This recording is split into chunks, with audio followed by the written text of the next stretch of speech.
কেতাবে লিখছেন যখন মা ফাতেমাতুজ জাহরা রাদিয়াল্লাহু তাআলা আনহার বয়স 15.5 বছর, আর কোন কেতাবে লিখছেন 16 বছর,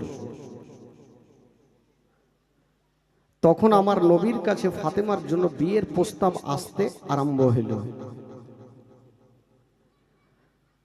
আমার নবী পাক একটাই কথা বলেছিলেন যে আমি ফাতেমার বিয়েতে অতক্ষণ পর্যন্ত রাজি হব না যতক্ষণ আমার আল্লাহ রাজি না হবে। জোরে বলুন সুবহানাল্লাহ।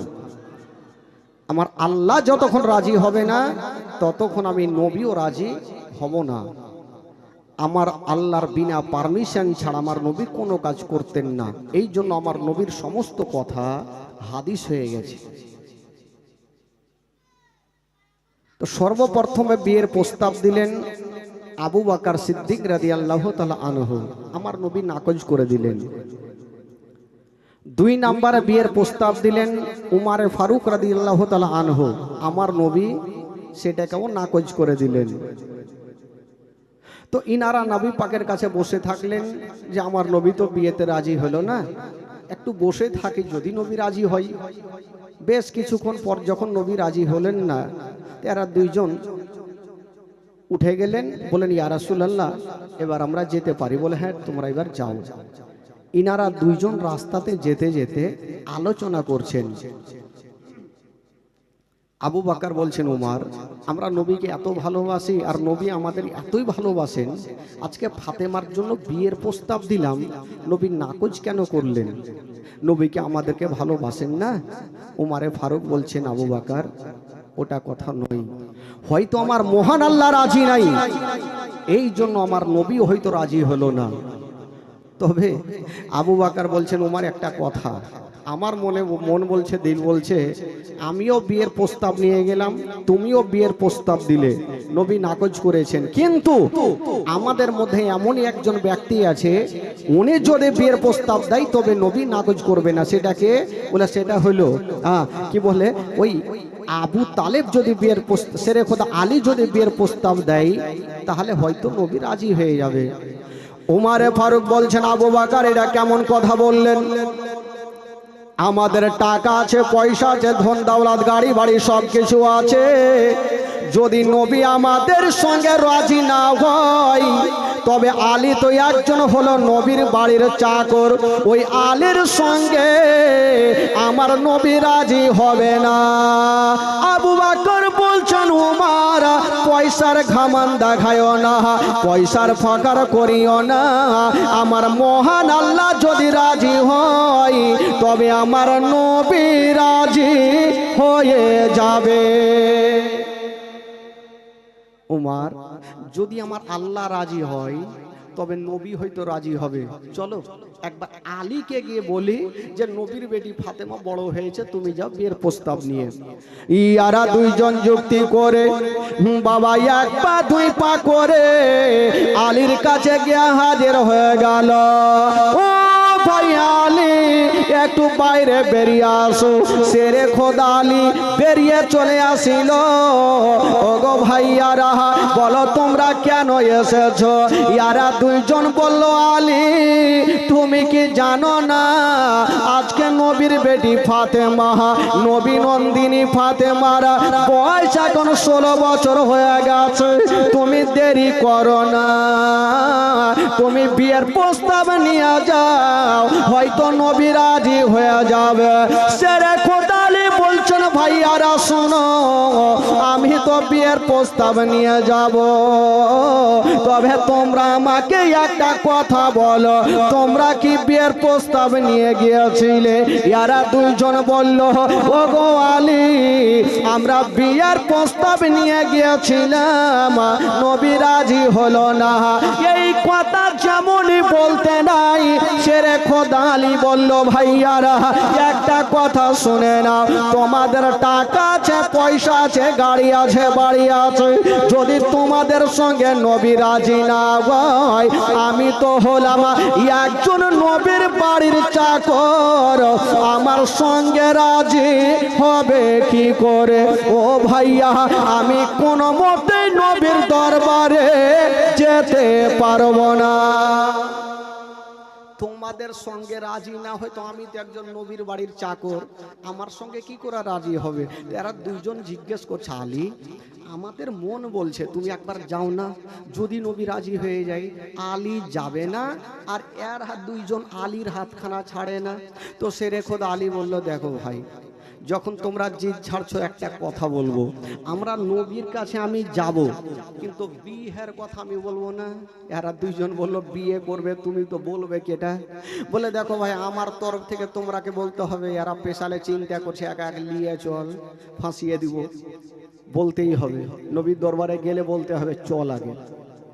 বলে আলী চিন্তা নেই, তুমি চলো, তোমার তরফ থেকে আমরাই বলবো। সে রেখো আলী বলল, দেখো ভাই, ফাইসালা করে যাচ্ছ, ওখানে গিয়ে আহা উহা কিন্তু করবা না। বলে ঠিক আছে চলো। ইয়ারা তিনজন যুক্তি করে যাচ্ছেন বাবা আমার নবীর দরবারে। অর্ধেকটা রাস্তা যেতে নাই, ওই দিকে আমার মহান আল্লাহ পাক বলছেন, জিবরাইল দেরি করো না, এখনই নবীর কাছে ওই আলী বিয়ের প্রস্তাব নিয়ে যাচ্ছে ফাতেমার জন্য। আমার নবীকে জানিয়ে দাও যে আলীর সঙ্গে ফাতেমার বিয়েতে আমার আল্লাহ রাজি হয়ে গেছে। নবী গো আপনিও রাজি হয়ে যান। জোরে বলুন, যাও আমার নবীকে জানিয়ে দাও যে আমার আল্লাহ পাক আলীর সঙ্গে ফাতেমার বিয়েতে রাজি হয়ে গেছে, নবী গো আপনি রাজি হয়ে যান। এই কথা যেমনই বলতে নাই, আল্লাহর ফেরেশতা জিবরাইল বাবা এসে হাজির হয়ে গেল। আমার নবীকে সালাম জানিয়ে দিলেন, আসসালাতু আসসালামু আলাইকা ইয়া রাসূলুল্লাহ, আসসালাতু আসসালামু আলাইকা ইয়া হাবিবাল্লাহ। নবী বলে, জিবরাইল বলো কি খবর? বলছে, নবী গো এখনই আলী আসতেছে বিয়ের প্রস্তাব নিয়ে ফাতেমার সঙ্গে। ইয়া রাসূলুল্লাহ, আলীর বিয়ে আমার আল্লাহ পাক ফাতেমার সঙ্গে কবুল করে নিয়েছে, নবী গো আপনি রাজি হয়ে যান। এই কথা বলে দিয়া জিবরাইল চলে গেলেন, আর ইনারা তিনজন যুক্তি করে আমার নবীর দরবারে হাজির হলে। এরা তিনজন গিয়ে আমার নবীর দরবারে হাজির, কেউ কোনো কথা বলে না, চুপচাপ দাঁড়িয়ে। আমার নবী জিজ্ঞাসা করছেন, আবু বকর সিদ্দিক, আবু বকর আচ্ছা বলো কেন এসেছো? আবু বকর লম্বা সুরে বলছে, মানে আমি জানি না, আমি বলতে পারবো না। উমার আচ্ছা কেন এসেছো বলো? তো উমারও বলছে আমি বলবো না। কে বলবে? আলী বলবে। সে রেখো আলী বলে, আগে বলেছি ফাইসালা করেছো, তোমরাকে বলতে হবে, ফের আহা উহা শুরু কেন করেছো বলো? বলে আলী ইচ্ছা ছিল বলার, এখন আর বলতে পারবো না, তুমি বলো। আমার নবী বারবার জিজ্ঞাসা করছে, আলী আচ্ছা বলো কেন এসেছো? আলী বলছেন, উমার বলো। উমার বলছে বলবো না। বলছেন আবু বকর বলো। আবু বকরও বলছে বলবো না। আলী চিন্তা করছেন, আল্লাহ আমি কেমন করে বলবো? ইয়া রাসূলুল্লাহ, আপনার বেটির জন্য আমি বিয়ের প্রস্তাব নিয়ে এসেছি, এই কথা আমি বলতে পারবো না, কারণ আমি একজন নবীর বাড়ির চাকর, একজন নবীর বাড়ির গোলাম। এই গোলাম হয়ে আমি বিয়ের কথা বলতে পারবো না। আমার নবী বলছেন, আলী একটা কথা বলো, আমি আবু বকরের কাছে শুনবো না, আমি উমারের কাছে শুনবো না, আমি তোমার জবান থেকে শুনতে চাই। আচ্ছা বলো তুমি কেন এসেছো? আলী আমি আবু বকরের কাছে শুনবো না, আর উমারের কাছে শুনবো না, তোমার মুখ থেকে শুনবো তুমি কেন এসছো। আলী চিন্তা করছি তো ফেঁসে গেলাম, এখন না বললে হয়তো চলবে না, আর নবী যেখানে জিজ্ঞাসা করেছে আমাকে বলতেই হবে। তা আলী একদম শক্ত করে দাঁড়িয়েছে আর ভাবছে বইলেই দিক, যা হবে দেখা যাবে। বলছেন, ইয়া রাসূলুল্লাহ আমি আপনার কাছে এসেছি। আচ্ছা এসছো তো বুঝলাম, আচ্ছা বলো কেন এসেছো? বলছেন, ইয়া রাসূলুল্লাহ আমি আপনার কাছে এসেছি বাবা গো, বুকটা ফুটে কিন্তু মুখটা ফুটে না। বুক ফুটছে, মুখ ফুটছে না, বলবো কি করে। আমার নবী বলছেন আলী এসেছি। বলছো কিসের জন্য? আলী পিছনে ঘুরে দেখছে কোনো গোলকি আছে কিনা ভাগার, যদি নবী রেগে যায় গল্লি দিয়ে ভাগবো। গল্লি বুঝলেন? গল্লি বুঝলেন গো? কি বলছে ওটা আপনাদের ভাষায়? কারণ ভাই আমরা বাদিহা মানুষ, তো মিলবে কি মিলবে না বুঝতে পারছি না। গলি বলছে নাকি? আর আমাদের বাদিহা মাসে গুলঘি, একটু তালে মালে হবে। তো ভাই শেরে খোদা আলী পিছনে ঘুরে দেখছে যে কোনো গুলখি আছে কিনা, যদি নবী রেগে যায় তাহলে ভেঙে যাবে, সাহস করে বলতেই হবে। শেরে খোদা আলী বলছেন ইয়া রাসূলুল্লাহ, আমি আপনার কাছে এসেছি আপনার বেটি ফাতেমার জন্য বিয়ের প্রস্তাব নিয়া। যেমনই কথা বলতে নাই আমার নবীর মুখ থেকে বেরিয়ে গেল আলহামদুলিল্লাহ রব্বিল আলামিন। বলছেন আলী শুনে নাও, আমি ফাতেমার বিয়েতে রাজি হয়ে গেলাম।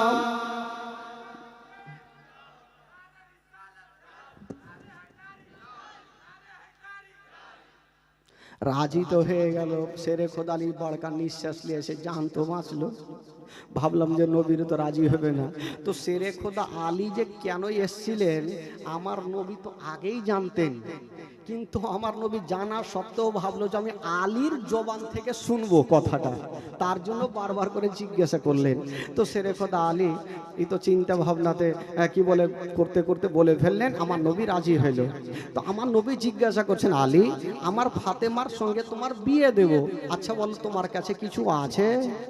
শেরে খোদা আলী জবাব দিয়েছিলেন কি, বলছেন ইয়া রাসূলুল্লাহ ইয়া হাবিবাল্লাহ নবী গো, আমার কাছে এমন জিনিস আছে নবী গো অন্য জনের কাছে পাওয়া যাবে না।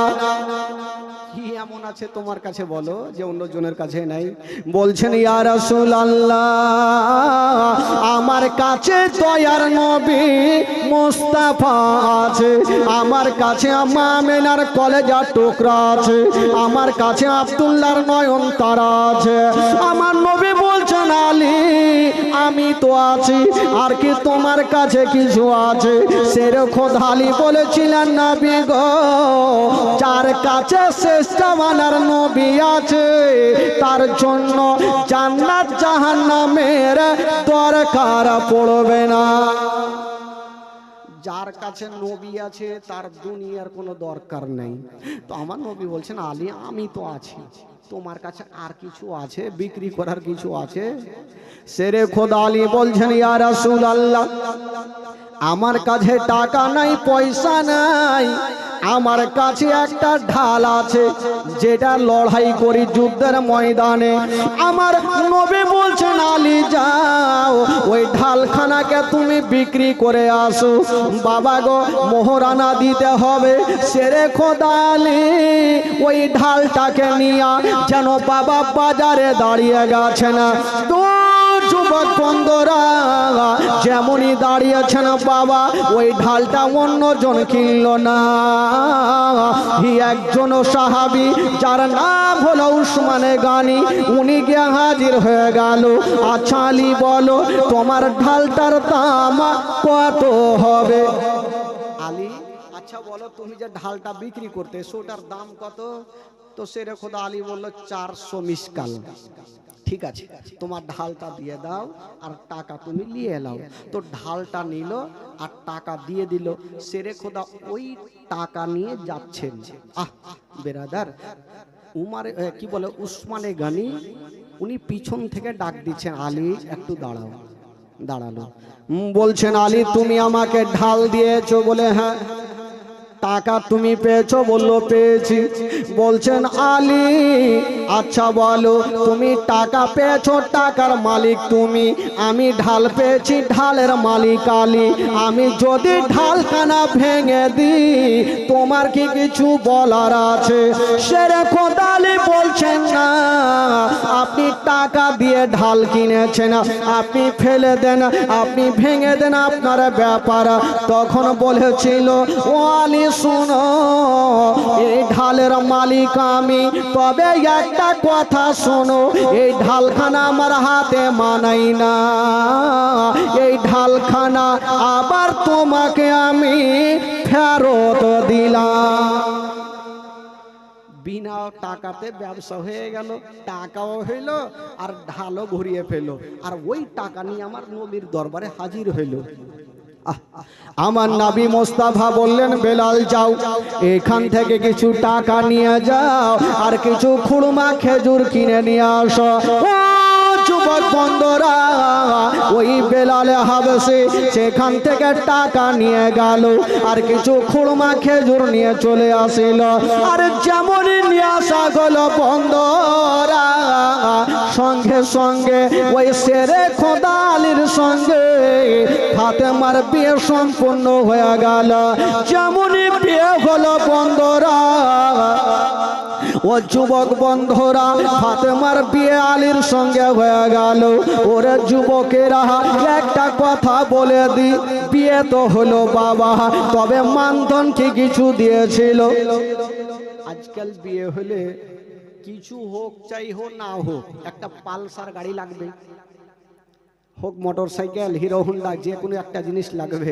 তো আমার নবী যে ফাতেমার সঙ্গে বিয়ে দিলেন আলীর, তো আলীকে কি কিছু দিয়েছিল? হ্যাঁ, কি বলে, কিছু দিয়েছিল বাবা গো? হ্যাঁ দিয়েছিল, তবে গাড়ি না, বাড়ি না, কি দিয়েছিল?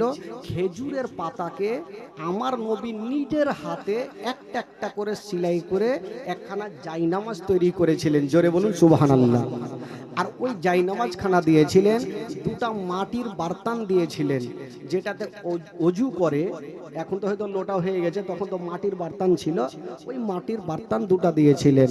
আর দুটা একখানা গদি দিয়েছিলেন, সেটা গদি তুলার না, খেজুরের পাতাকে টুকরো টুকরো করে সেটাকে গদি বানিয়েছিলেন। একখানা বাঁশের খাটলা দিয়েছিলেন। এই সমস্ত ঘটনা বেটিকে দিয়েছিলেন। আর আজকাল তো এগুলো তো দূরের কথা, জায়নামাজ তো দূরের কথা, বাপসি খেয়ে বেড়েছে। যারে বেটি যাবি যা, তবে তোর বাড়িতে সর্বপ্রথম একটা 80 নম্বরের এলইডি পৌঁছে যাবে। জামাই বেটি দেখবে, আনন্দ থাকবে। মাগো, বেটিকে দিবেন খালা, সুন্দর জায়নামাজ দিবেন, তাহলে দেখবেন মা যেই বেটিকে শিক্ষা দিবে, সে বেটি শিক্ষা পাবে। ভাই বেরাদার বন্ধুগণ, ফাতেমার সঙ্গে আলীর তো বিয়ে সম্পূর্ণ হইল। আজকাল যখন কাউরি বিয়ে হয়, তখন কত বরযাত্রীর লোকজন এসে হাজির হয়ে যায়। ফাতেমাকে নিয়ে যাবে কোথায়? শেরে খোদা আলী ঘরের কোণাতে বসে বসে কাঁদছেন বাবা, ডুগরে ডুগরে কাঁদছেন। কেন? শেরে খোদা আলী ভাবছেন, আল্লাহ জানি না, নবীর বেটি ফাতেমার সঙ্গে আমার বিয়ে হইল, আজকে আমি ফাতেমাকে নিয়ে যাব কোনখানে? আমার আল্লাহ বাড়ি নাই, ঘর নাই। শেরে খোদা আলী ডুগরে ডুগরে কাঁদছেন, নবীর সামনে যেতে পারে না। বাবা গো, আল্লাহর কাছে দোয়া করছেন। আল্লাহ, আলী বলছেন, আল্লাহ গো, আজকে আমার সঙ্গে ফাতেমার বিয়ে হয়েছে, ফাতেমাকে নিয়ে যাব কোনখানে? এই কথা যেমনই বলতে নাই বন্ধুগণ বাবারা, একজন সাহাবী এসে আমার নবীকে সালাম জানিয়ে দিলেন। ইজ্জতের মালিক আল্লাহ, জিল্লতের মালিক আল্লাহ। আল্লাহ যাকে ভালোবাসবে গো, তার কোনো জিনিসের কমি থাকবে না। একজন এসে বললেন, ইয়া রাসূলুল্লাহ, নবী গো, আমি দেখলাম আলীর চোখ দিয়ে যেন ঝরঝর করে পানি, তবে ইয়া রাসূলুল্লাহ, আলী জানি না কোনটা জিনিস এমন চিন্তা ভাবনা করে, তবে নবী গো, আল্লাহ পাক আমাকে কয়েকখানা ঘর দিয়েছে, আমি আপনার বেটি জামাইয়ের জন্য একখানা ঘরকে ছেড়ে দিলাম, যতদিন থাকবে তাতে কোনো ভাড়া লাগবে না। এই কথা বলতে নাই আমার নবী রাজি হয়ে গেল। শেরে খোদা আলীকে বললেন, আলী তুমি কেঁদো না, তোমার জন্য ঘরের ব্যবস্থা হয়ে গেছে। ও যুবক বন্ধুরা, যেমনই ঘরের ব্যবস্থা হয়ে গেছে, বাবা গো সেরে কোদালির যেমনই ব্যবস্থা হয়ে গেছে, বাড়ি থেকে বের হতে নাই। ওই দিকে আমার নবী মুস্তাফা বেটি ফাতেমাকে বিদায় দিচ্ছেন। বাবা, আজকাল যখন বেটিরা নিজের বাবা মায়ের বাড়ি থেকে স্বামীর ঘরে যায় গো, বাপের গলাতে লেগে বেটি টুকরে টুকরে কাঁদতে থাকে, মায়ের গলাতে লেগে বেটি টুকরে টুকরে কাঁদতে থাকে, ভাইয়ের গলাতে লেগে বহিন টুকরে টুকরে কাঁদতে থাকে। ও যুবক বন্ধুরা, ফাতেমা তু জাহারা ঘরের কোণাতে বসে বসে কান্দে। আমার নবী বলছেন, মা তুমি কেটা ভাবছো মা? তোমার সঙ্গে একটা আলীর গরিবের বিয়ে দিয়েছি মা, তার জন্য কে তুমি কাঁদছো? ফাতেমার কলেজা খানা পেতে গেল। ইয়া রাসূলুল্লাহ, আমি সেটার জন্য কান্দি না, তবে কেন কাঁদছো মা? বলছেন, ইয়া রাসূলুল্লাহ, আজকে আমি শ্বশুর বাড়ি যাচ্ছি। ইয়া রাসূলুল্লাহ, আজকে যদি আমার মা থাকতো তবে মায়ের বুকখানে লেগে যেত। ইয়া রাসূলুল্লাহ, আমার মা নাই। যার মা নাই তার দুনিয়াটা অন্ধকার। বাবা, মা এমনই জিনিস, মা বেটিদের বুকখানে লাগিয়ে সান্ত্বনা দিয়ে বিদায় দেয়। ফাতেমা নবী নন্দিনী ফাতেমা ডুগরে ডুগরে কান্দে। 7 বছর যখন বয়স ছিল, মা খাদিজাতুল কুবরা দুনিয়াটা ছেড়ে চলে গিয়েছিলেন। ওই ফাতেমা মার কথা মনে পড়ে গেছে, ডুগরে ডুগরে কান্দে। আমার নবী বলছেন, ফাতেমা তুমি চোখের পানি ফেলিও না মা, কান্দিও না রে মা, কান্দিও না, আমি সব সহ্য করিব মা, তোমার চোখের পানি সহ্য করব না। ও গো মা, ওই দিন ফাতেমা মায়ের জন্য ডুগরে ডুগরে কেঁদেছিলেন। বাবা, আমার নবী বলেছিলেন, ফাতেমা তুমি চিন্তা করো না মা, আলীকে তুমি গরিব মনে করিও না। ওই আলীর সঙ্গে তোমার বিয়ে দিয়েছি মা, ওই আলীর সঙ্গে কাউরি তুলনা করা যাবে না রে মা। বাবা গো, বাপ বেটিকে বিদায় দিচ্ছেন, যেমনই ফাতেমাকে বিদায় দিলেন। বাবা, ও যুবক বন্ধুরা, হায়রে মা ফাতেমা যেমনই নিজের বাড়ি থেকে বেরিয়ে গেল, ওই শেরে খোদালির বাড়িতে পৌঁছে গেছেন, স্বামীর বাড়িতে পৌঁছে গেছেন। বাবা, কেতাবের মধ্যে লিখছেন, কেউ বলেছে রাত্রের সময়, কেউ বলেছে ভোরের সময়।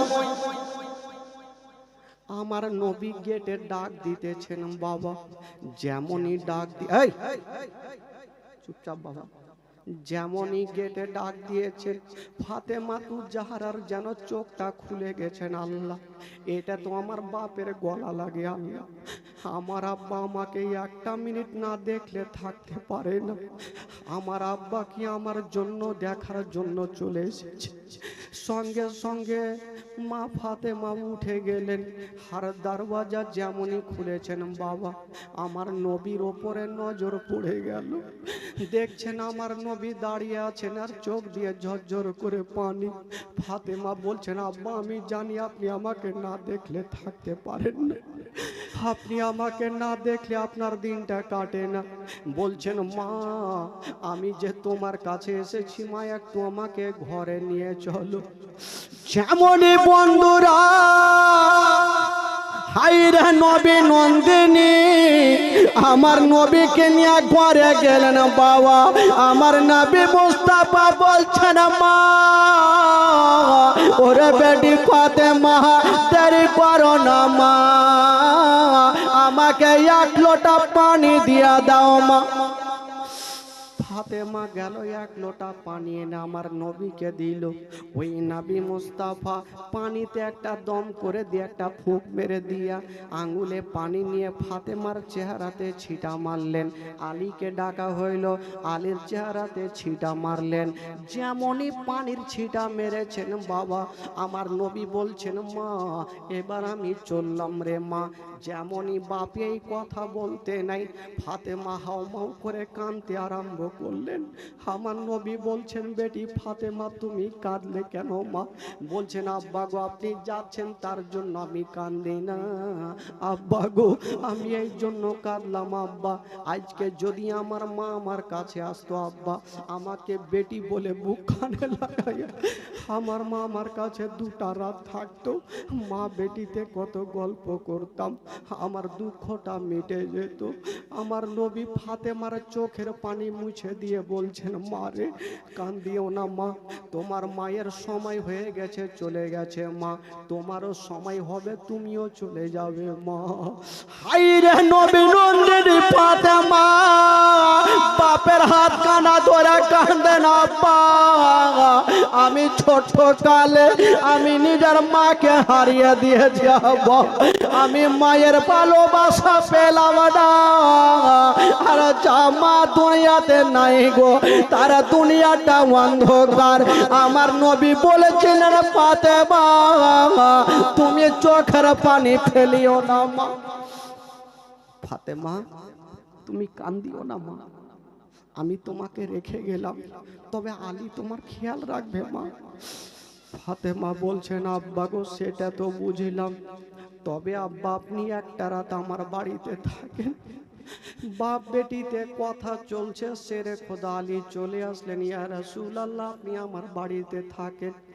আলী নবী বলছেন আলী রে আজকে থাকা যাবে না, তবে আলী যে ফাতেমাকে আমি তোমার কাছে রেখে গেলাম, এই ফাতেমাকে কোনোদিন দুঃখ দিও না।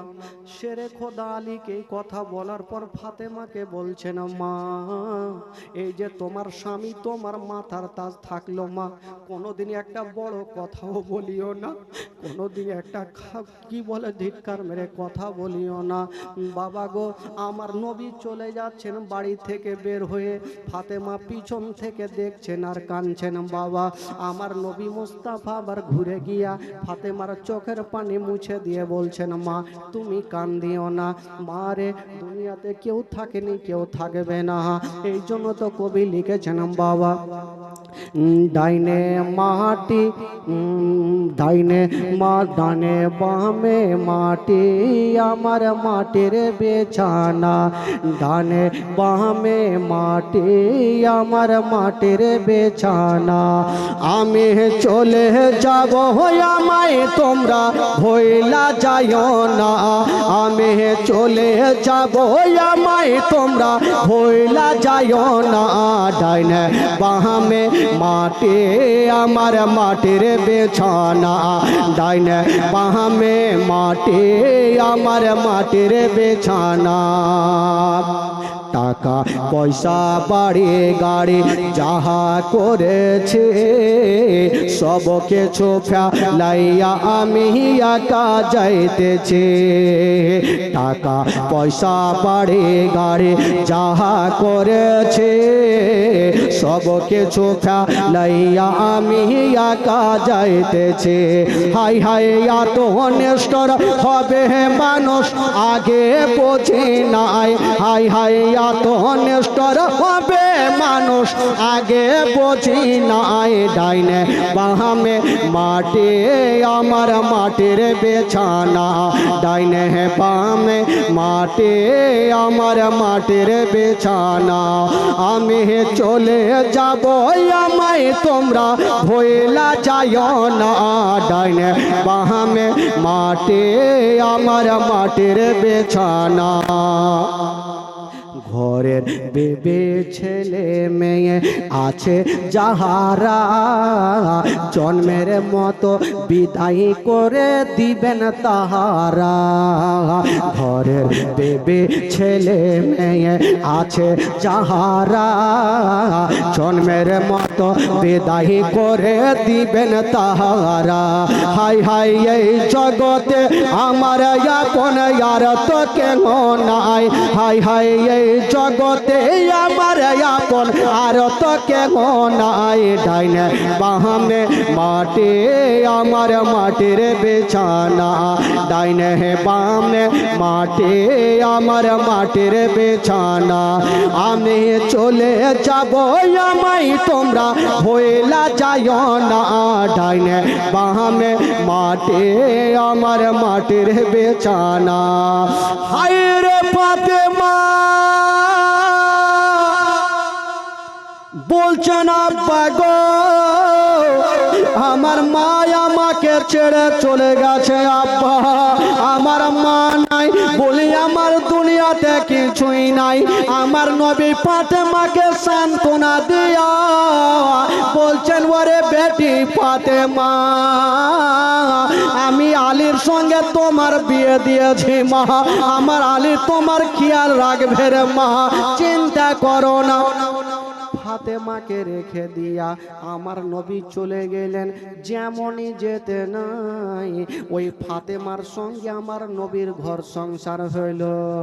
যেমনই ঘর সংসার হলো বাবা গো ঘর সংসার হতে নাই বাচ্চা শুরু হয়ে গেল। ও যুবক বন্ধুরা তিনটা হলো বেটা আর তিনটা হলো বেটি। তিনটা আর তিনটা কটা হলো ভাই জোরে বলুন? ছটা। তিনটা হলো বেটা আর তিনটা হলো বেটি। বেটাগুলোর নাম কি? ইমামে হাসান, ইমামে হুসাইন আর ইমামে মোহসিন। বেটিগুলোর নাম হলো জাইনাব, কুলসুম আর রোকাইয়া। বাবা গো তিনটা বেটা তিনটা বেটি। তবে বাচ্চাকালে ইমামে মোহসিন আর রোকাইয়া ইনারা দুজন ইন্তিকাল করলেন। সকলে পড়ুন ইন্না লিল্লাহি ওয়া ইন্না ইলাইহি রাজিউন। তবে ছটা থেকে দুটা বাদ হলো, থাকলো কয়টা? এই চারটাকে নিয়ে জীবনীটা শুরু হচ্ছে বাবা। এ বেরাদার বন্ধুগণ বাবাজি ইমাম হাসান হুসাইন দুনিয়াতে চলে আসলেন বাবা। যেমনই আসতে নাই আস্তে আস্তে বড় হতে লাগলো বাবা গো। বড় হতে হতে দিন যাই সময় কাটে, হাঁটতে শিখলো, কথা বলতে শিখলো। বাবা একটা কথা বলি ভাই, আপনারা আমার ভাষা বুঝতে পারছেন তো? পারছেন না? যারা পারেন একটু হাত তুলেন তো। এই তো মুশকিল ব্যাপার। মানে যারা পারে না হাত তুলে, 10টা তো হাত তুলেই দিলে মানে 10টা পারে না। পারছে পারছে, তবে একটু মিস্টেক হয়তো অ্যাক্সিডেন্ট হয়ে যায়। তবে এইভাবে গুছিয়ে বসে থাকলে বক্তাও ভালো লাগবে ভাই, বক্তাকেও বলতে ভালো লাগবে, আপনারাকে শুনতে ভালো লাগবে। আর কোন কোন জায়গাতে এমন হয় তিনটা লোককে নিয়েও জীবনী করতে হয়। তার মধ্যে একটা মাইকম্যান, একটা মসজিদের হয়তো মাওলানা সাহেব, আর একটা কে থাকবে আর মডল সর্দার। এই তিনটা লোককে নিয়েও জীবনী করেছে। তবে এখানে মাশাআল্লাহ যেটি আছেন খুব ভালো আছেন ভাই। আর জীবনী চলাকালীন কেউ উঠাউঠি করলে বক্তার মিজাজ খারাপ হইবে। এক জায়গাতে জালসা জমেছে ভাই, চলছে চলছে আর বক্তা ও চোখ বন্ধ করে জালসা করছে। এই জালসা চলতে চলতে হঠাৎ করে একটা মিডিলে লোক বৈশা ওকে লাগলো প্রচুর পায়খানা। এই তো পায়খানা লাগলে বাড়ি যাইতেই হবে। ই বাবা মাথা তুলছে, বক্তা খালি চোখটা খুলেছে, ওর নজর পড়ে গেছে, মিজাজ খারাপ হয়ে গেছে, বলছে ই বক্তার ভয়ে ই ভাই সব কিছু থামা যাবে, পায়খানা থামা খুব কঠিন। বক্তার ভয়ে তো থামলো। আবার 10 মিনিট পর আবার মাথা তুলছে, আবার বক্তা বলছে আবার বসে গেছে। এর আগের মাথায় বললো বাপরে বাড়িতে ঘুমাইতাম ভালো ছিল, কোন মাওলানার জালসা শুনতে আসলাম, এই পায়খানায় বন্ধ করে দিল। হঠাৎ করে কারেন্টটা কিন্তু চলে গেছে, গোটা স্টেজ অন্ধকার। এই ভাগলো এই ফাঁকে ভেগে যেতে হবে। এ উইঠা ভাই চলে এসে সাইডে, চতুর্দিকে লোক আছে, কোনখানে যাবে? একখানা 8 নম্বরের জুতা পড়েছিল, এই জুতাতে কাম সেরে দিয়ে যে মিডিলে বসে গেছে। বলছে মাওলানা সাহেব আজকে সারা রাত জালসা করলে এই বান্দা ভাগবে না। ভাগবে কেন? ও তো ট্যাঙ্কি খালি করলে। আর আসলে ওই জুতাটা সাধারণ লোকের ছিল না, যে মাওলানা জালসা করছিল ওয়ারি জুতা। মৌলানা সাহেব জালসা শেষ করে রুমে যাবে, যেমন স্টেজ থেকে নেমে পা ভরেছে তো খাচাং করে উঠে শীত কুণ্ঠে থেকে আইলো রে ভাই। তো ওই রকম লাগে ভাই, যদি কাউরি লাগে তাহলে উঠবেন, এমনিতে উঠবেন না, আমার সামনে খাস করে উঠবেন না, উঠলে ও চুপচাপ শুইতে শুইতে চলে যাবে। থাকবেন ভাই, বসে থাকবেন। আসুন একবার জোরে সোরে দুরূদ পাক পড়ুন। আল্লাহুম্মা সাল্লি আলা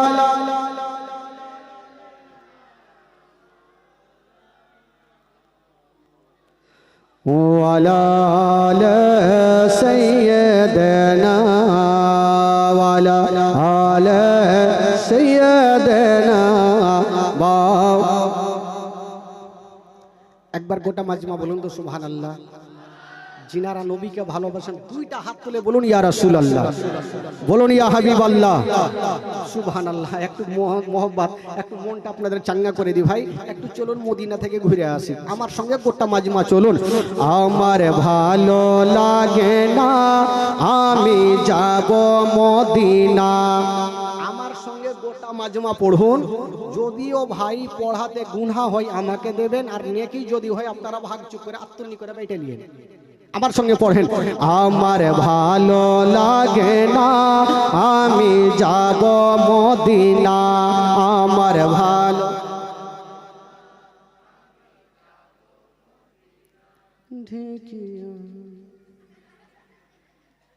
এতগুলো লোক আছেন ভাই, এরকম কেন করছেন?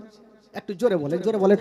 আমার ভালো লাগে না আমি যাব মদিনা, আমার ভালো।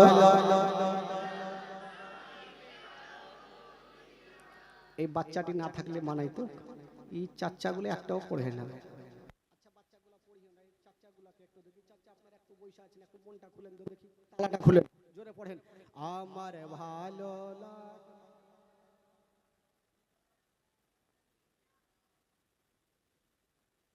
বলি আমি নেই, একটু গোটা মাজমা মন খুলে পড়ুন। আমার ভালো লাগে না আমি যাব মদিনা, আমার ভালো। ও মদিনাতে না গেলে, মদিনাতে না গেলে মনে শান্তি হবে না, আমার ভালো। জোরে জোরে। আমার ভালো লাগে না, আমার ভালো লাগে না, মনে আছে যে আশা নবী গো হবে তোমার সঙ্গে দেখা, মনে আছে যে আশা নবী গো হবে তোমার সঙ্গে দেখা। ওগো পাখির মতো থাকে তো ডানা, পাখির মতো থাকে তো ডানা, উড়ে যাব মদিনায়, আমার ভালো লাগে না, আমার ভালো লাগে না আমি।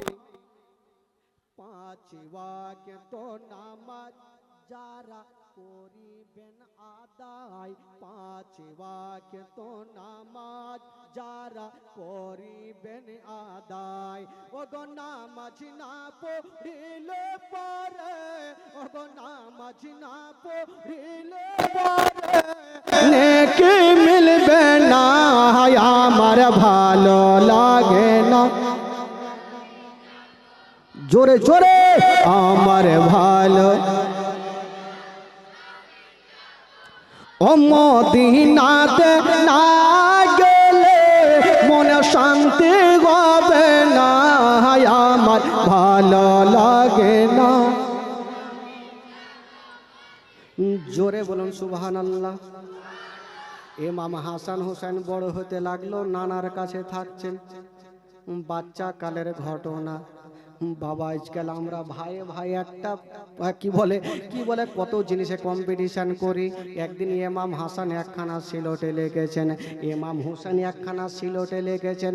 ইমাম হাসান বলছে ভাই আমার লেখাটা সব থেকে বেশি ভালো, আর ইমাম হোসেন বলছে না দাদা আমার লেখাটা ভালো। এরা দুইজন কম্পিটিশন শুরু, বাচ্চাকালে যেমন বাড়িতে বাড়িতে হয়। ইমাম হাসান বলছে আমার লেখা ভালো, আর ইমাম হুসাইন বলছেন আমার লেখা ভালো। আচ্ছা, যখন দুইজন ভাই কম্পিটিশন করছো, ইয়ার বিচার তো করতে হবে, কার কাছে যাবে? চলো মার কাছে গিয়ে আগে জিজ্ঞাসা করব, মা যেটা লেখা ভালো বলবে সেটাই ভালো। এরা দুইজন যুক্তি করে বাবা মা ফাতেমার সামনে গিয়ে হাজির হয়ে গেল। ও জননী মা, আজকে এই যে দুইখানা সিলট রেখে দিলাম মা, মা গো এটা আমার লেখা, এটা আমার ছোট্ট ভাই হোসেনের লেখা, মা গো একটু বলে দাও মা কোনটা লেখা ভালো। ও যুবক বন্ধুরা, আমাদের মা গুলা যদি হইতো তবে সেকেন্ডের মধ্যে জবাব দিয়ে দিত, যারে বেটা যাহা বড় বেটার লেখা ভালো। আজকাল যদি মায়েরা হইতো তো সেকেন্ডের মধ্যে জবাব দিত। তো ফাতেমাতুজ জাহরা চিন্তা, চোখটা বন্ধ করে চিন্তা করছেন, এখন যদি আমি বলে দিই আমার বড় বেটার লেখা ভালো, তো ছোট্ট বেটা কষ্ট পাবে, আর যদি বলি ছোট্ট বেটার লেখা ভালো তো বড় বেটা কষ্ট পাবে না। আমি মা কোনোটা বেটাকে দুঃখ দিব না। বেরাদার বন্ধুগণ, বাবা ফাতেমা ভাবছেন আল্লাহ, এখন যদি আমি বলে দিই ইমাম হাসানের লেখা ভালো তবে ইমাম হোসেন কষ্ট পাবে, আর যদি বলে দিই ইমাম হোসেনের লেখা ভালো তবে ইমাম হাসান কষ্ট পাবে। আল্লাহ, আমি কোনটা লেখা ভালো বলবো? ফাতেমা বলছেন বেটারে, তোমরা যেই প্রশ্ন করেছ বেটা, ইয়ার উত্তর আমি দিতে পারবো না। মাগো, এত নরমাল প্রশ্নের উত্তর তুমি দিতে পারবে না, কারণটা কি? তাহলে কোথায় উত্তর পাবো? বলছেন যারে বেটা যাও, এই প্রশ্নের উত্তর যদি চাও তবে তোমার বাবা আলীর দরবারে চলে যাও। দুইজন ভাই গুটি গুটি পায় দৌড়াতে দৌড়াতে বাপের সামনে গিয়ে সিলট রেখে দিয়েছেন। আব্বা, এই যে দুইখানা সিলট বিচার করেন কোনটা লেখা ভালো। বলছে বেটারে, তোমরা কি তোমার মার কাছে গিয়েছিলে? বলছে আব্বা গেলাম, মা তো বললো আমি পারবো না, তাই আপনার কাছে পাঠালো। শেরে খোদা আলী একটু চালাক লোক, বুঝে গেল ফাতেমা কেন বলে নাই। ফাতেমা কোনোটা বেটার কাছে খারাপ হওয়ার জন্য বলে নাই। যদি এখন আমি বলে দিই ইমাম হাসানের লেখা ভালো, ইমাম হোসেন কষ্ট পাবে, আর যদি বলি ছোট্ট বেটার লেখা ভালো তবে বড় বেটা কষ্ট পাবে। আল্লাহ, এই প্রশ্নের উত্তর আমিও দিতে পারবো না। ও লাডলা দুলারা ব্যাপারে যাও যাও, আমিও উত্তর দিতে পারবো না। আব্বা, মার কাছে গেলাম, মাও বললো না, আপনিও বলবেন না, তো কার কাছে যাবো? আর কার কাছে গেলে উত্তর পাবো? বলছেন বেটারে, এই প্রশ্নের যদি উত্তর চাও তবে এক জায়গাতে চলে যাও, ঘুরে আসবে না। কোথায় আব্বা? বলছেন বেটা, তোমরা চলে যাও তোমার নবী মুস্তাফা নানার কাছে যাও, তোমার নানা ছাড়া কেউ উত্তর দিতে পারবে না। জোরে বলুন সুবহানাল্লাহ। এরা দুইজন ভাবলো নানা যখন বলবে তাহলে যাই। এরা দুইজন গুটি গুটি পায় দৌড়াতে দৌড়াতে নানার সামনে হাজির।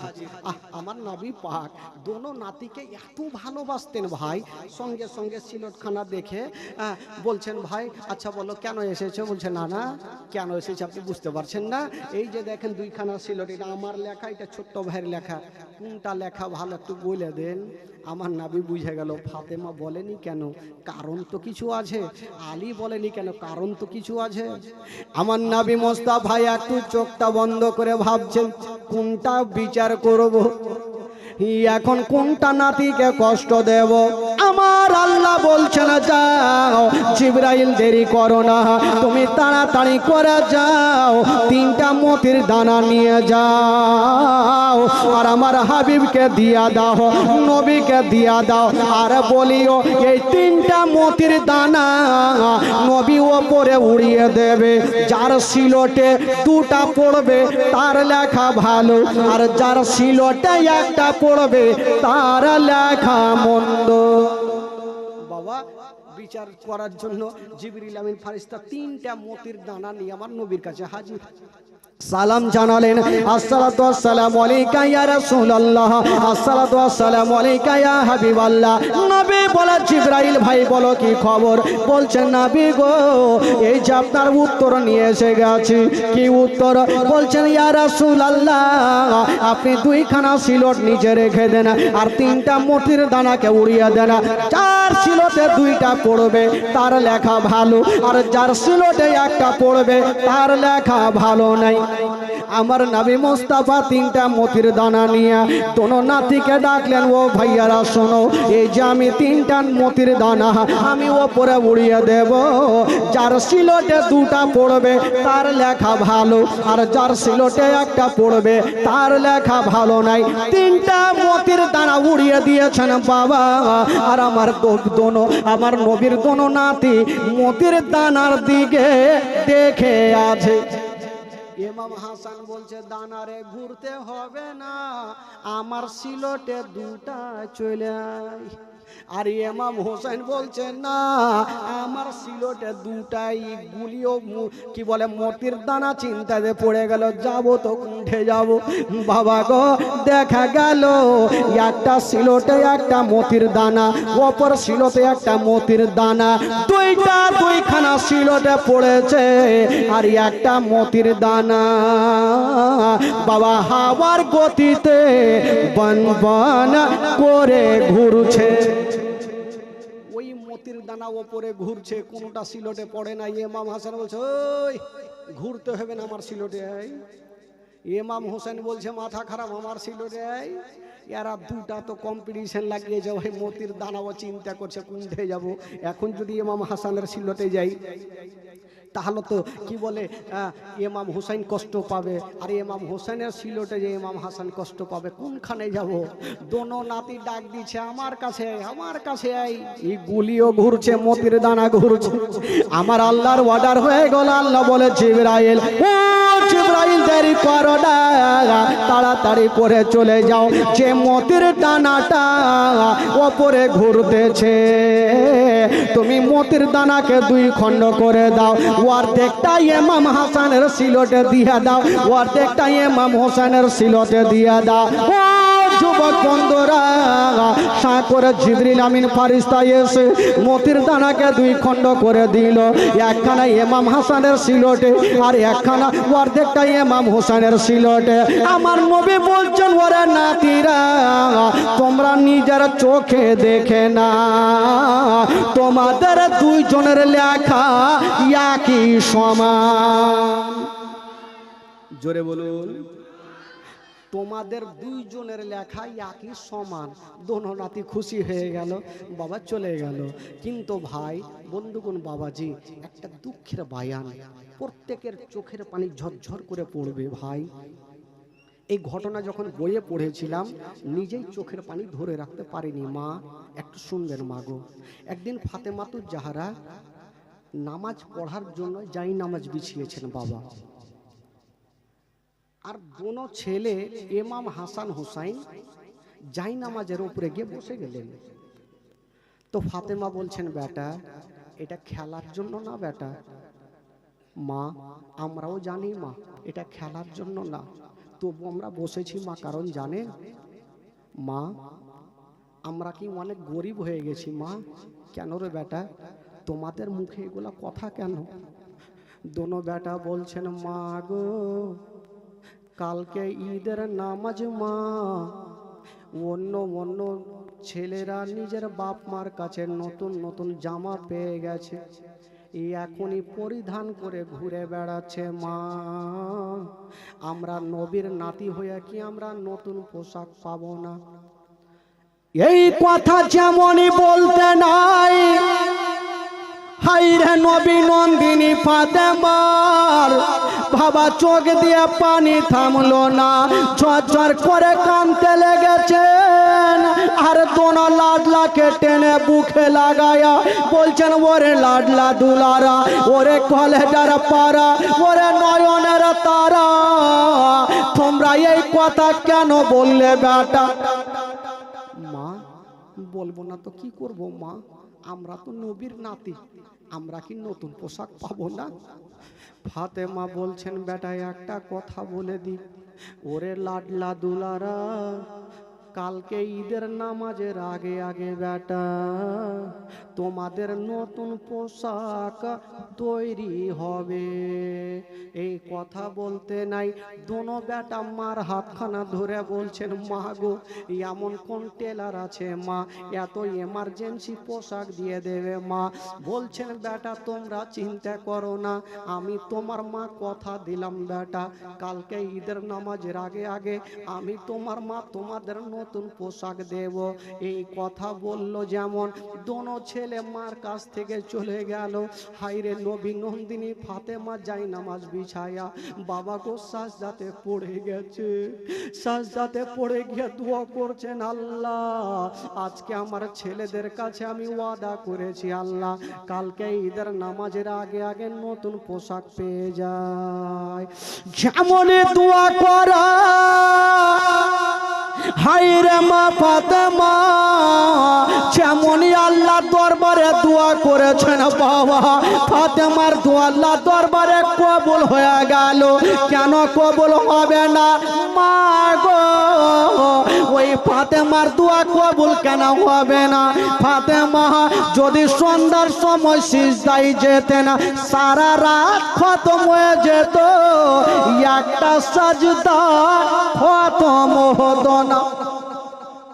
সারা রাত পার হয়ে যেত, একটা সাজদা খতম হতো না।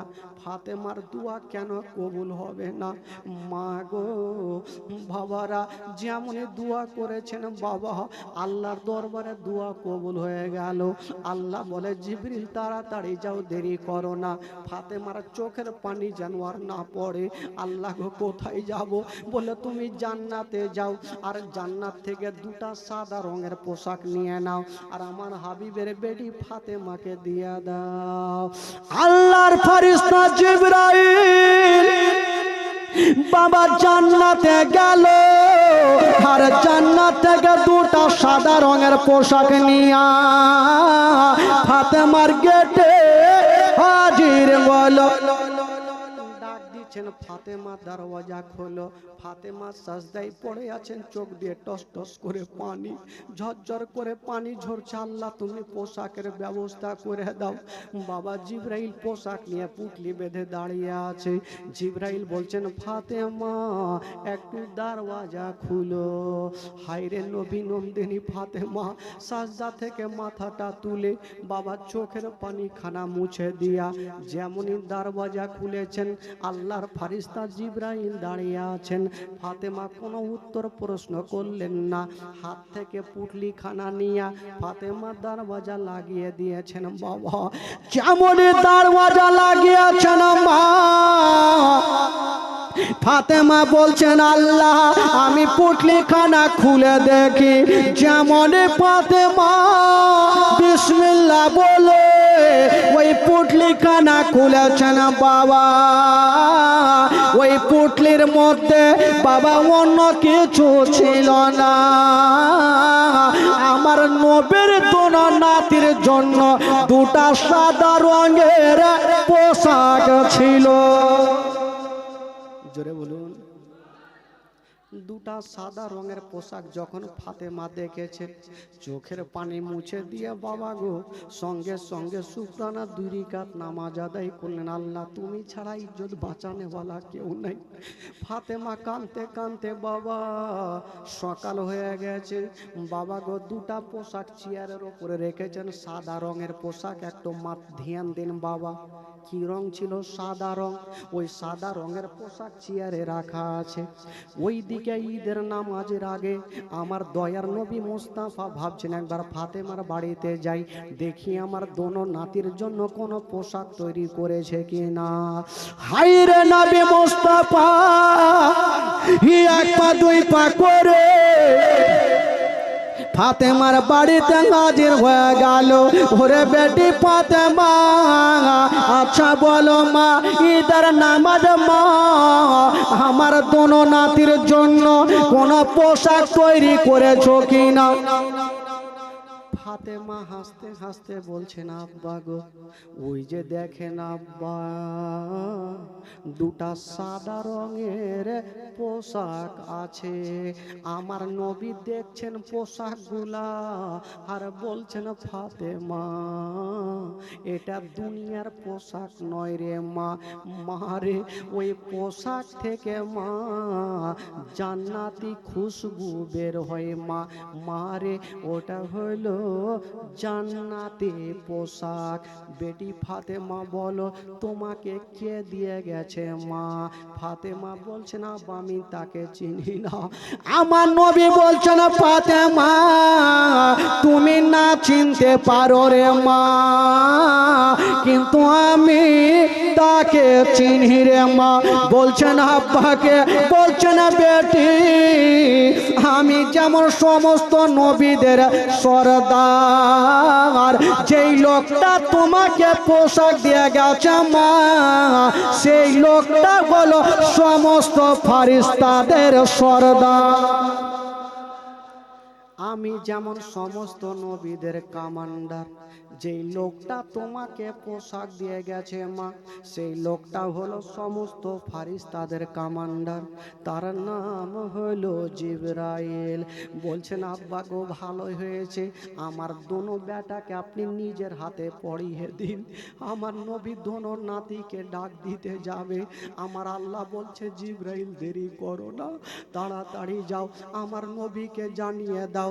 দোনো নাতিকে পোশাক পড়াবার আগে তাদেরকে জিজ্ঞেস করবে তারা কোনটা রং নেবে। যে রংটা নেবে আমার নবীকে বলবে, এক চুল্লু পানিতে ফু দিয়া একটু ছিটা মারবে, আল্লাহ তাআলা সেই রংটা পরিবর্তন করবে। আমার নবীকে জানিয়ে দাও।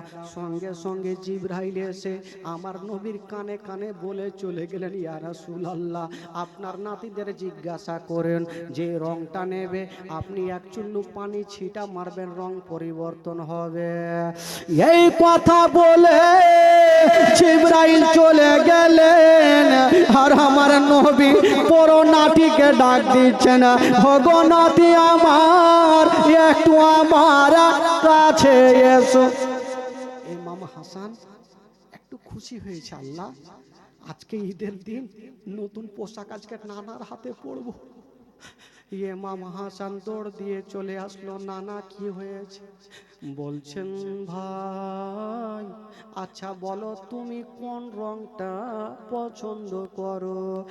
ইমাম হাসান একবার ওপরে নজর করেছেন বাবা, আর নিচে নানার দিকে তাকিয়ে বলছেন, নানা আমি কালো নেব না, আমি হলুদ নেব না, সাদা নেব না, নানা গো আমি সব থেকে সবুজ রংটা পছন্দ করি। আমার নবী এক চুল্লু পানি ছিটা মারলেন, সাদা ধবধবে পোশাক সবুজ হয়ে গেল। ইমাম হাসানকে পরিয়ে দিল, ইমাম হোসেনকে ডাক দিল, ভাই বলো তুমি কোন রংটা পছন্দ করো? ইমাম হোসেন চোখটা বন্ধ করেছে, চোখটা খুলে দিয়ে বলছে, নানা গো আমি কালো নেব না, হলুদ নেব না, সবুজ নেব না, নানা আমি সব চাইতে লাল রংটা পছন্দ করি। আমার নবী ছিটা মারলেন পানি, বাবা রং পরিবর্তন হলো, লাল পোশাক পরিয়ে দিয়েছেন। দোনো নাতি লাল সবুজ পোশাক পরে বাবা মাঠের দিকে খেলাধুলা করছে। ঈদের দিনে বেটা বেটিকে যখন নতুন পোশাক পরাই, বাবা গো বাপ মার মুখ দিয়ে হাসি ফুটে, বেটার মুখ দিয়ে হাসি। আজকে আমার নবী নতুন পোশাক পরালেন, বাবা নবী আমার আর দুঃখ সহ্য করতে পারলেন না, হে একটু ঝরঝর করে কাঁদতে আরম্ভ করেছেন। হাইরে নবী নন্দিনী ফাতেমা বাপের চোখের পানি মুছে দিচ্ছেন, আব্বা আজকে খুশির দিনে আপনার চোখের পানি কেন ঝরছে আব্বা? আমার নবী বলছেন, ও মা আমি কেন কাঁদছি রে মা? যদি তোমাকে বলে দিই মা, তোমার পা থেকে জমিন সরে যাবে মা, তুমি সহ্য করতে পারবে না রে মা। বলছেন, আব্বা গো কি এমন হয়েছে বলো? বলছেন, মা তোমাকে আমি বলবো না। হায়রে নবী নন্দিনী ফাতেমা বাপের হাত কানা ধরেছেন, আব্বা গো কেন বলবেন না? আব্বা গো কেন আপনি কাঁদছেন আব্বা? আমার নবী ফাতেমার হাতখানা ধরে বলছেন, মা ওই যে দেখছো মা, আমার দোনো নাতি পোশাক পরে আজকে কত আনন্দ করছে মা। তবে তোমাকে একটা কথা বলে দি মা, ওই যে আমার বড় নাতি দেখছো সবুজ রংটা পছন্দ করেছে মা, এমন একটা সময় আসবে মা, ওই দুশ্মনেরা আমার বড় নাতিকে বিষ পান করাবে মা। যখন বিষ পান করাবে আমার বড় নাতির সমস্ত চেহারা সবুজ হয়ে যাবে মা। সেদিন আমার বড় নাতি বিষ পান করে শহীদ হবে মা। হায় রে নবী নন্দিনী ফাতেমা মাটিতে বসে গেছেন। আব্বা সেটা তো বুঝিলাম, আমার ছোট্ট বেটার কি হবে? বলছেন মা ওই যে দেখছো আমার ছোট নাতি হোসেন লাল রংটা পছন্দ করেছে, এমন একটা সময় আসবে রে মা, ওই ইয়াজিদের সৈন্যরা চতুর্দিক থেকে তীর চালাবে মা, ৭২ খানা তীর সিনাতে লাগবে মা। সেই দিন আমার হুসাইন শহীদ হবে, গোটা কারবালা রক্ত রক্ত হয়ে যাবে। এই জন্য আমার হুসাইন সবুজ পছন্দ করেন না, রক্ত লাল পছন্দ করেছে মা। এই কথা বলতে নাই বলুন মা যদি জানতে পারে বেটাদের অবস্থা এরকম হবে, মার দিলখানা কেমন করবে বাবা। ফাতেমা কাঁদতে কাঁদতে মাটিতে বসে গেলেন, আব্বা আমার বেটাদের এত কঠিন পরীক্ষা হবে। বলছেন ফাতেমা, ওরে বেটি ফাতেমা কান্দিও না, দুয়া করো মা, তোমার বেটা যেন যুদ্ধের ময়দানে হোসেন যেন কামিয়াব হতে পারে। বাবা গো, হাইরে নবী নন্দিনী ফাতেমা ডাক দিয়েছে, আর দোনো বেটাকে বুকখানে জড়িয়ে ধরে কাঁদতে লেগেছে। ফাতেমা বলছেন, আল্লাহ যেদিন আমার বেটা হাসানকে যেদিন বিষ পান করাবে, বিষের কাতরে যখন ছটফট করবে, আমি যদি মা থাকতাম বেটাকে টেনে বুকখানে লাগিয়ে একটু সান্ত্বনা দিতাম। আমার বেটা হোসেনকে যখন কারবালাতে শহীদ হবে তীরখানা লেগে, আমার বেটা ছটফট করে করবে, আল্লাহ যদি আমি থাকতাম তবে আমার বেটাকে বুকখানে জড়িয়ে ধরে সান্ত্বনা দিতাম। মা এমনই জিনিস, বেটা যদি কষ্ট পায়, মা যদি বুকখানে লাগিয়ে একটু আদর করে, ওই বেটার সমস্ত দুঃখ কষ্ট মিটে যাবে। আমার নবী বলছেন, মা তুমি কান্দিও না মা, কপালে যেটা লেখা আছে সেটা হবে মা, তুমি আল্লাহর কাছে দোয়া করো। তখন বলেছিলেন, আব্বা গো আমার বেটারা এত কঠিন পরীক্ষা করবে। আমার নবী বলেছিলেন, মা আমার দুনিয়া থেকে যাওয়ার পরে মা আমার দোনো নাতি ইসলামের খাম্বাকে ধরে থাকবে মা, আমার দোনো নাতি ইসলামকে থেমে থাকবে মা। বাবা গো, ফাতেমা তু জাহারা একদিকে কাঁদতে আরম্ভ করেছেন।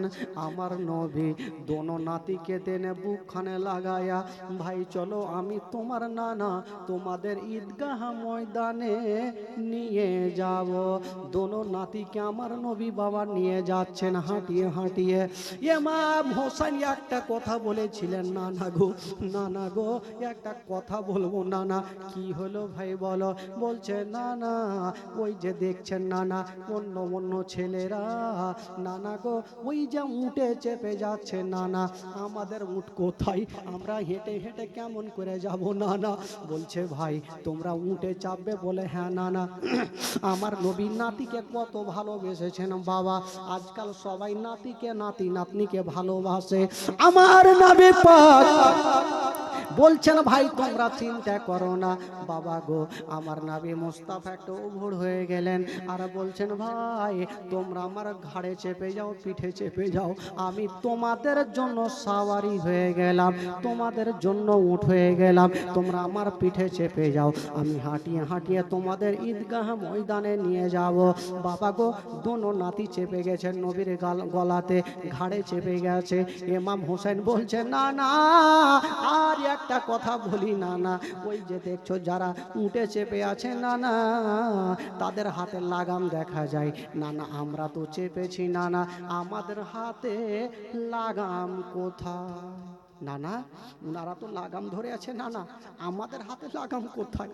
আরে যেই নবী না হলে আসমান জমির সৃষ্টি হতো না, ওই নবী বলছেন ভাই চিন্তা করো না, ওনাদের জন্য লাগাম রশ্মির লাগাম, ওনাদের জন্য রশ্মি হতে পারে।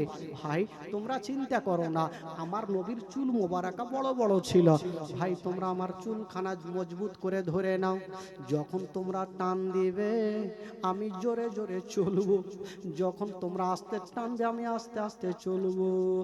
বাবা গো, ইমাম হোসেন আস্তে আস্তে টান দেয়, নবী আস্তে আস্তে চলছে, জোরে টান দেয় আমার নবী জোরে জোরে চলছে।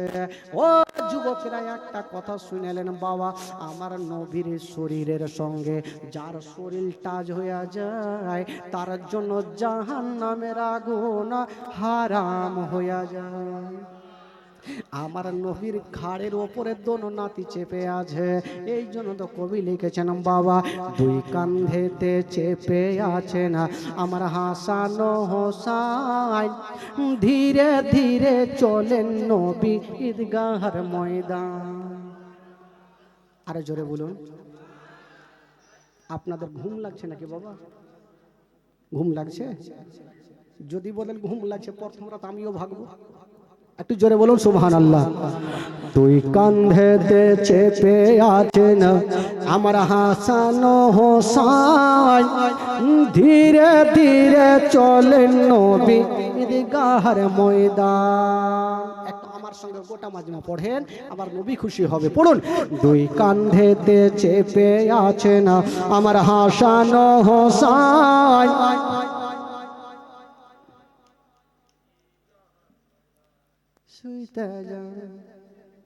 একটু জোরে পড়েন, দুই কান্ধেতে চেপে আছেন আমার হাসান হোসাইন, ধীরে ধীরে চলেন নবী ঈদগাহর ময়দান। ও ধীরে ধীরে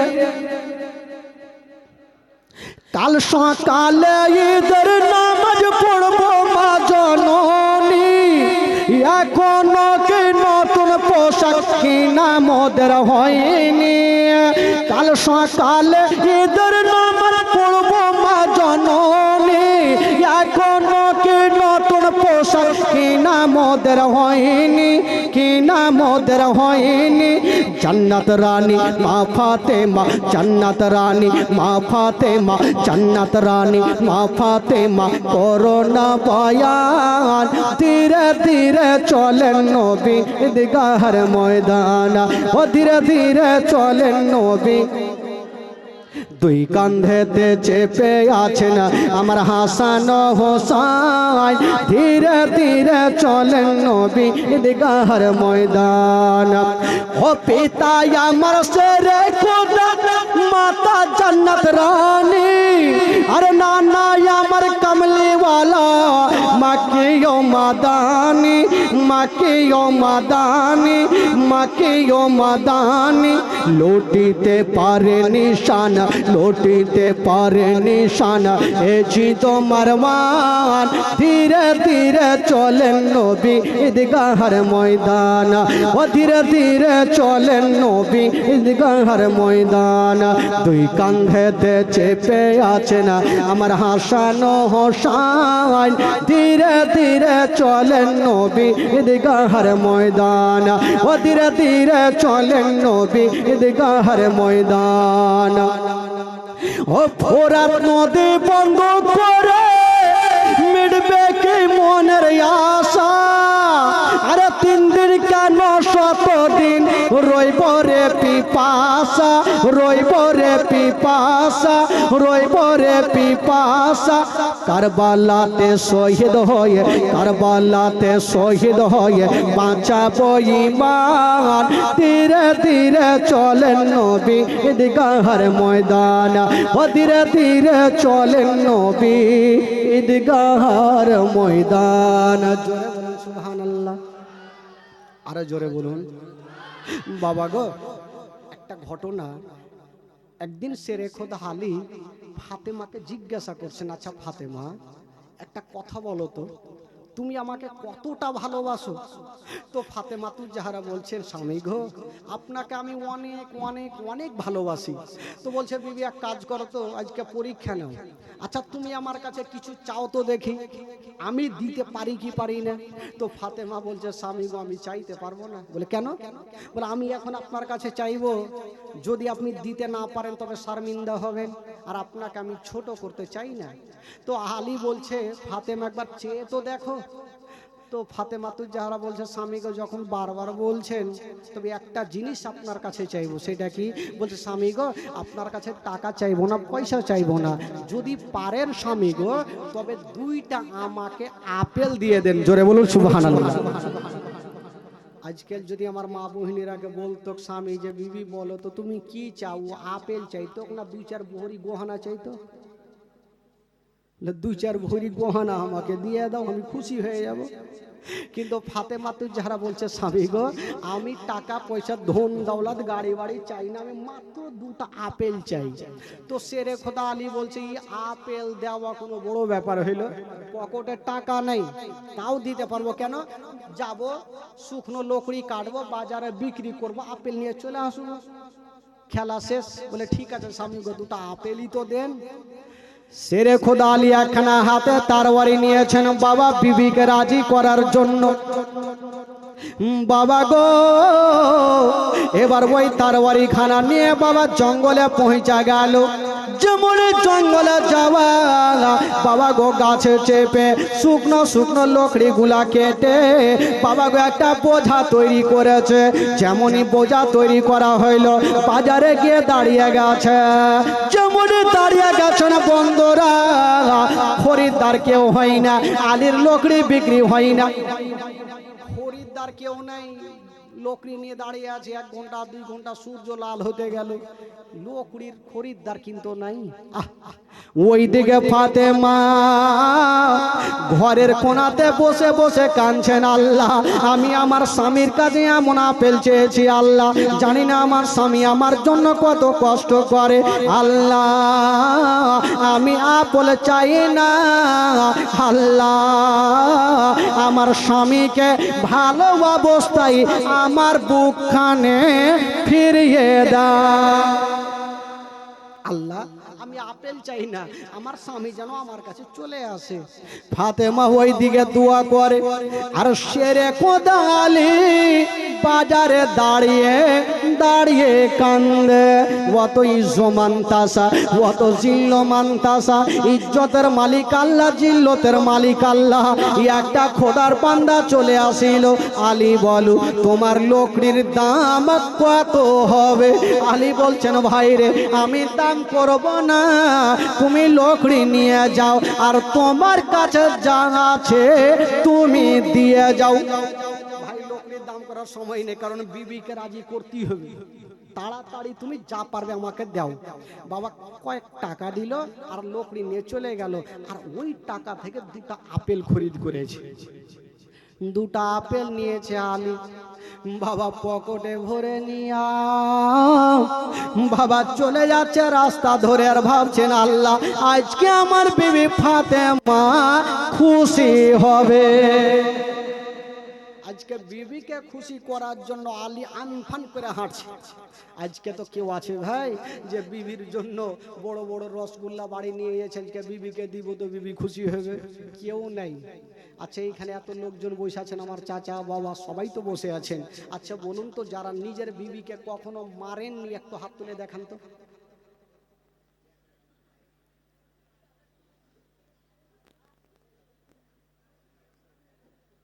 হাত তুলেনি মানে সবাই মাইরেছে। আর মারবে না তো কি করবে? কত রকম কালিয়ে চক থেকে গরু বিক্রি করে আসলেন, ঘাম চুইছে, বিবি 1 গিলাস পানি দাও, লিয়া খায়া লাও। তো মার খাবে না তো কি করবে? খালা খবরদার, স্বামী যদি রেগে যায় সামনে যায় না গেলে ফের মিজাজ খারাপ, ফের 2-4 হুড়কা পড়বে। আর বাঁচার একটা উপায় আছে, যদি স্বামী রেগে গেল আসলো আর বলছে দরওয়াজা খুলো না হলে ভাঙবো, বুঝলে মেজাজকে আধমরা হইতে হইতে বাঁচার জন্য কি করবেন, একটা ওষুধ দিয়ে যায়। যখনই দরওয়াজা খুলবেন সঙ্গে সঙ্গে দরওয়াজা খুলে বলবেন আসসালামু আলাইকুম ওয়া রাহমাতুল্লাহ, জোরে বলুন সুবহানাল্লাহ। তো স্বামীকে যদি বিবিরা ওই টাইমে সালাম করে তবে রাগটা পানি হবে কি হবে না ভাই? যেটা লাদ না জোরে পড়তে ওটা আস্তে পড়বে, একটু আস্তে পড়বে, নাও পড়তে পারে। তো বিবিরা বলো ধুর, স্বামীকে আবার কেউ সালাম করে লজ্জা লাগছে, তো তুমি লজ্জা করবা তো হুড়কা খাও, এদিকে লাও না হলে ওইদিকে লাও। খবরদার মা, স্বামীকে ধিক্কার দিয়ে কথা বলবেন না। আর আপনাদেরকে একটা কথা বলবো ভাই, এক হাতে তালি বাজেন, আপনাদেরকে বিবিকে উপযুক্ত ভালোবাসতে হবে। এমন নয় কালিয়া চকে গেলেন, মোটা মোটা রসগোল্লা খাইলেন আর বিবির সামনে এসে ঢেকুর মারছেন, কি খেয়েছো? মিষ্টি খেয়েছি। একবারও তো মনে হইলো না বিবির জন্য দুটা নিয়ে যায়? তো কেমন করে ভালোবাসবে ভাই? এ যুবক বন্ধুগণ, শেরে খোদা আলী ফাতেমাকে রাজি করার জন্য আপেল নিয়ে ছুটেছে, কিন্তু বাবাকে খুশি খুশি যাচ্ছে, ফাতেমা রাজি। তো কয়েকটা ফারিস্তা আমার আল্লাহকে বলছেন, আল্লাহ আজকে তো আলী যাচ্ছে বিবিকে রাজি করতে, আজকে আলীর একটা পরীক্ষা নেব। তো আমার আল্লাহ বলছেন, আমার আলীর পরীক্ষা নেবে, একটু হুঁশিয়ারে যাও, নচেত যদি আলীর রাগান্বিত হয়ে যায় তবে মার খেয়ে আসতে হবে। আমার তবে একটা কথা শুনো, আমার আলী পরীক্ষাতে ফেল হবে না, জোরে বলুন সুবহানাল্লাহ। তো ফারিস্তারা বলছে, আল্লাহ আগে পরীক্ষা তো নিয়েই দেখি আলীর। ঠিক আছে যাও। বাবা একজন ফারিস্তা ফকির সেজে আলীর সামনে এসে দাঁড়িয়ে গেল। আলী আচ্ছা বলো তুমি কোথায় যাবে? বলো বাড়ি। বলো আলী আমি গরিব, আমার পেটে দানা নেই, পানি নাই, যদি তোমার কাছে কিছু থাকে দিয়া দাও।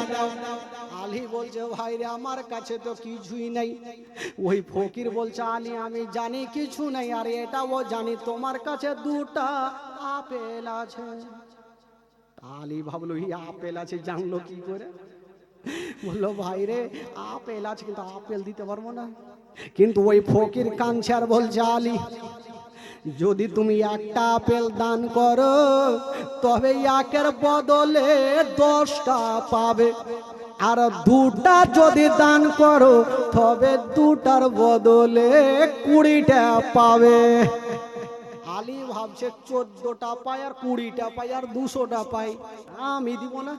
যেহেতু আমি ফাতেমাকে রাজি করার জন্য যাচ্ছি, ফাতেমা বলছিল না আমি বলিয়ে রাজি করিয়েছি, আর আজকে যদি আপেল দিতে না পারে আমি মুখ দেখাতে পারবো না, না আপেল দিব না। ফকির কিন্তু চলে যাচ্ছেন। আলী ভাবছেন, আল্লাহ আজকে আমি ফকিরকে ঘুরিয়ে দিলাম, কাল হাসরের মাঠে আমার নবীর সামনে আমি জবাব দিতে পারবো না। ভাবছেন আল্লাহ আমি ফকিরকে দিয়ে দেব, আল্লাহ গো আমার ফাতেমাকে বুঝিয়ে নেব, কিন্তু ফকিরকে ঘুরাবো না। ও যুবক বন্ধুরা, ওই ফকিরকে ডাক দিলেন আর দুটা আপেল দিয়ে দিলেন। আপেল পেয়েছে ফকির আর যাচ্ছার বলছে, আলী তুমি দুটা দিয়েছো, তার বদলে 20টা পাবে। এই কথা বলে তো চলে গেল ভাই। শেরে খোদা আলী এবার খালি হাতে বিবির সামনে যাবে কি করে? চোখ দিয়ে ঝরঝর করে পানি কাঁদছে। বাবা বাড়ির দরওয়াজায় বাইরে গিয়ে ঝরঝর করে কাঁদছে। ওই দিকে মা ফাতেমা তো জাহরা ঘরের মধ্যে ভাবছেন, আল্লাহ আমার স্বামী কেন আসে না, কোথায় গেছে? ফাতেমা ঘরে কান্দে আর শেরে খোদা আলী বারান্দায় দাঁড়িয়ে দাঁড়িয়ে কান্দে, আমি খালি হাতে বিবির সামনে যাব না। আল্লাহর কাছে দোয়া করছেন, আল্লাহ আল্লাহ গো আমি তোমার রাস্তায় দান করেছি, আল্লাহ তুমি ব্যবস্থা করে দাও। যেমন দোয়া করা আল্লাহ দরবারে দোয়া কবুল হয়ে গেল।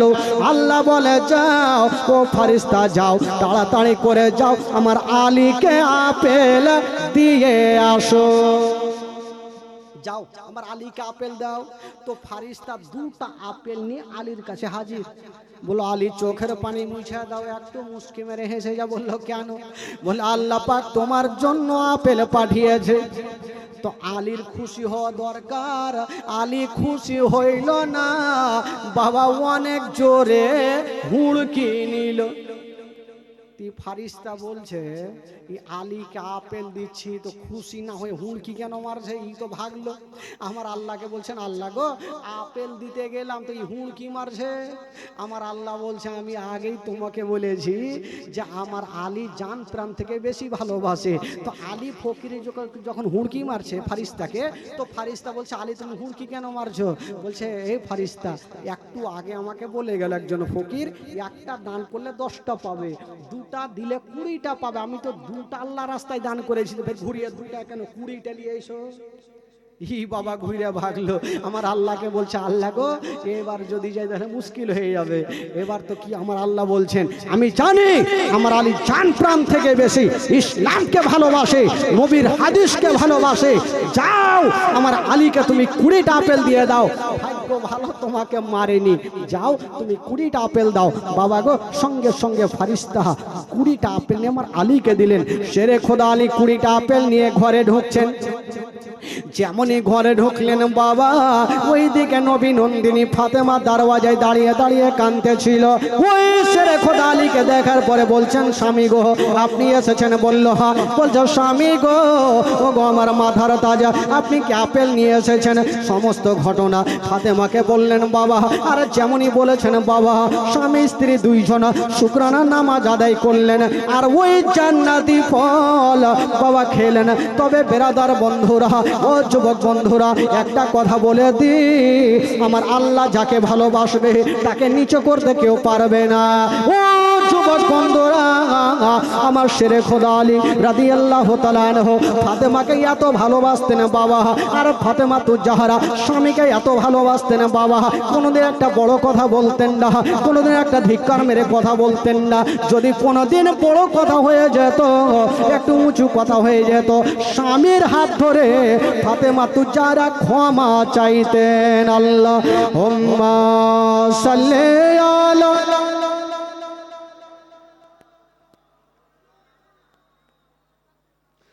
ওয়ালা আলি সাইয়্যিদিনা ওয়ালা আলি সাইয়্যিদিনা